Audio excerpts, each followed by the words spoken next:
Alright, hi everybody, welcome back to Trinkar talks. आज का market discuss करेंगे। कल छुट्टी है बट मंडे को मार्केट काफी इंटरेस्टिंग होगा। आज की पोजीशंस भी बहुत सिग्निफिकेंट, बहुत इंपॉर्टेंट थी बिकॉज यू नो अगले 3 दिन में कुछ भी होता है तो इम्पैक्ट बहुत हेवीली फील होगा on Monday, specially because India के मार्केट्स बंद है बट बाहर के मार्केट्स खुले हुए हैं। तो यूएस में कुछ भी होता है तो रिजल्ट्स आते हैं। आज आई थिंक इनकी का रिजल्ट भी आने वाला है।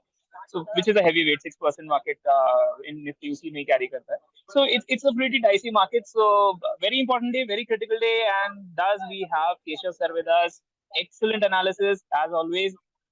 Sir, would love to know your analysis, your view on the market. क्या चल रहा है, क्या आज कैसा रहा, and how do you see the market going forward? जो इतना लंबी सी रैली आए जा रही है V shaped, उसका क्या होने वाला है? Would love to understand from you, sir. Okay, so before actually wasting anybody's time, I guess I should directly move towards the analysis part. So let me share my screen. So मेरा जो देखने का style है market को, that is a little different than what normal retailers or normal people generally see. कि अगर market upside है तो जाती ही रहेगी ऊपर, या फिर डाउन साइड है तो नीचे ही जाती रहेगी. And my perspective here is कि why not follow the trend. देखिए, मार्केट में दो तरह के लोग होते हैं. एक होते हैं कि मुझे टॉप और बॉटम कैच करना है, और दूसरे तरह के लोग होते हैं जिन्हें मोमेंटम कैच करना है, और तीसरे तरह के लोग होते हैं जिन्हें कोई फर्क नहीं पड़ता, मोमेंटम आए मोमेंटम पकड़ेंगे, रिवर्सल आए रिवर्सल पकड़ेंगे, पैसा बनने से मतलब है.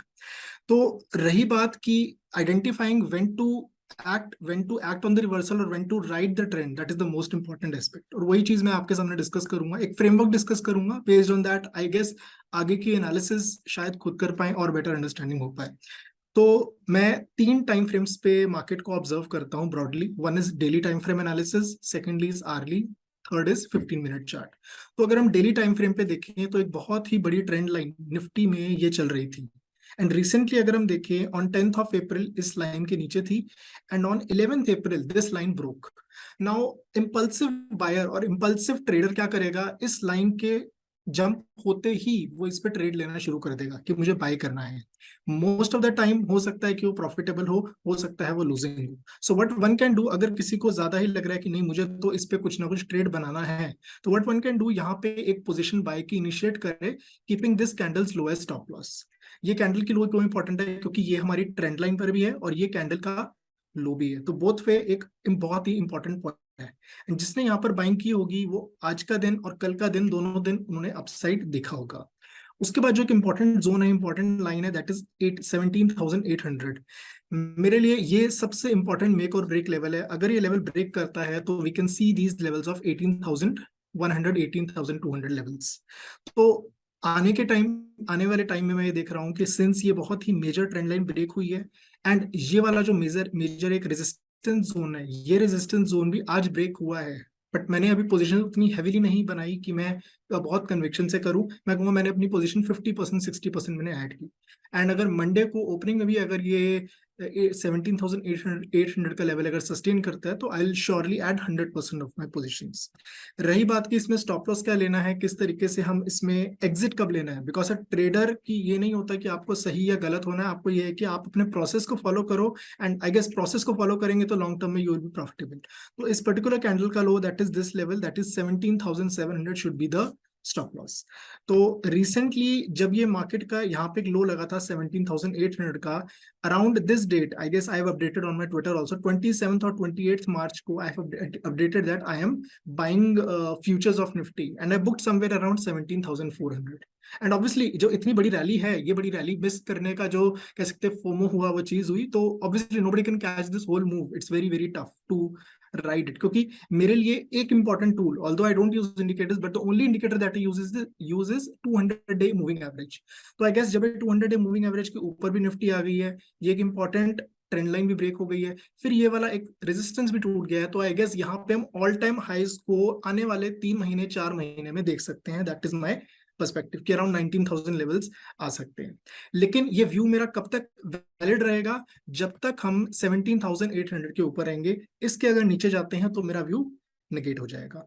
एंड द मोस्ट इंपॉर्टेंट और मोस्ट फेवरेट लोगों का जो इंडेक्स है, दैट इज बैंक निफ्टी. उसको भी अगर मैं डेली टाइम फ्रेम पे आपको दिखाऊं तो इसमें भी यहाँ पे एक मेजर ट्रेंड लाइन थी, वो इसने यहाँ पर ही ब्रेक कर दी थी. बैंक निफ्टी में मैंने अपनी 80% पोजीशंस मैंने कल ही बना ली थी, एंड आज मुझे मेजोरिटी में मुझे गेन भी मिला, और उसमें से मैंने अराउंड 50% 60% पोजीशंस में ऑलरेडी बुक करके आज बाय मार्केट एंड में बुक करके चला गया। तो यहाँ बैंक निफ्टी मुझे रिलेटिवली ज्यादा बुलिश लग रहा है एज कम्पेयर टू निफ्टी।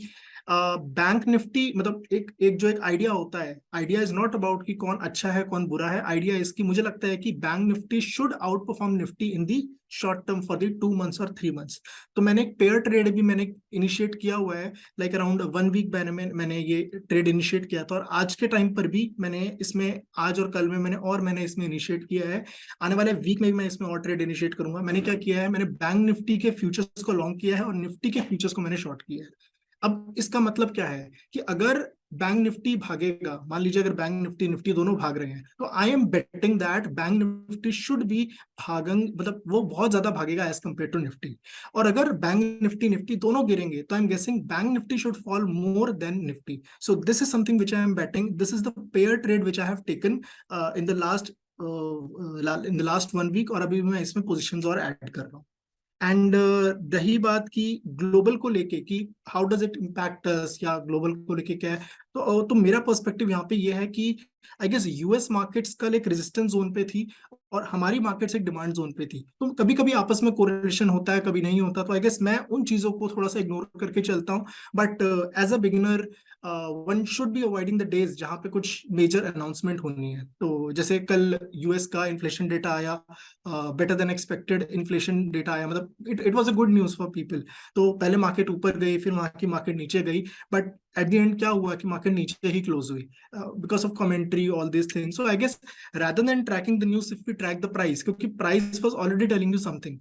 अगर हम कल की बात करें, before the data came bank Nifty last के 30 मिनट्स में भागने लग गई। व्हाट डज इट इंडिकेट कि already there are some insiders, क्योंकि मुझे नहीं पता कि इनसाइडर कौन है, लेकिन मुझे ये पता इनसाइडर क्या कर रहा है और वो कैसे पता चलता है, with the help of charts. तो मैंने सिंपल ये ट्रेंड लाइन ब्रेक होती हुई देखी, निफ्टी में भी सेम ट्रेंड लाइन मैंने देखी ब्रेक होते हुए। तो I guess it was a good thing कि यहाँ पे मैं बाय करके जाऊं। एंड ऑब्वियसली जैसे जैसे दिन बढ़ते जाते वैसे वैसे पिछले दिन के कैंडल के लो का स्टॉप लॉस के साथ I will be trailing my positions. Awesome. This is absolutely brilliant, sir. Brilliant analysis, बहुत ही simple, crisp, and again, beautiful with stop loss, with a clean plan. That is all. Thank you so much, Keshav sir. And of course, I request you to please make time again. हम लोग ये daily analysis present करते रहेंगे अलग-अलग experts के साथ, including you. तो जब भी आपके पास time होगा, we'll call you again, understand more about markets.